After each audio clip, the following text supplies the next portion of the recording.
first of all, ask the questions, well, what do we need the skin of a car for anyway? What's it there for? Does it have to be made out of metal? Do we have to make it always in the same manner? Or is it there for different purposes than we thought? In reality, the aspects of crash and stiffness and ride handling can be handled in a space frame type vehicle entirely without the skin. And therefore, to go away from a metal skin and to have a skin that offers different capabilities, can move, can do things that a fixed rigid structure couldn't do, can be lighter, made out of materials which require less energy to make them. That's something that the Gina Light model brings as a question. Gina is an acronym, a set of letters that stand for geometry, shapes, and function, how things work, in N as a way of saying infinite number, of adaptations, meaning there's a lot of change possible.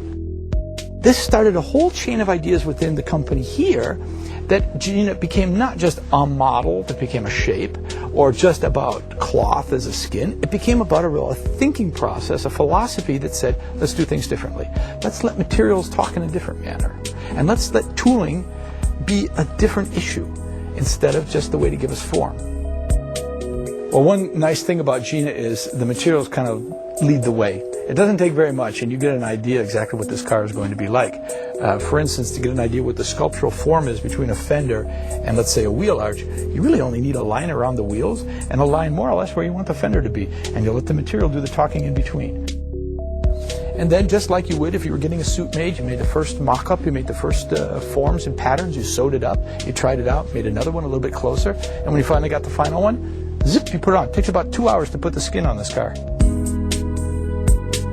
Emotion is really the added value to this.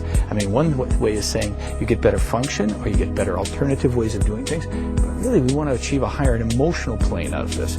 And then finally, and I think this is to me one of the most importantly, and that is the level of humanistic content that we can bring with Gina in. Gina should be about the human in the loop, the human way of doing things. The Gina philosophy, in its short form, is about being flexible. Thinking flexible, acting flexible, context over dogma. That's it.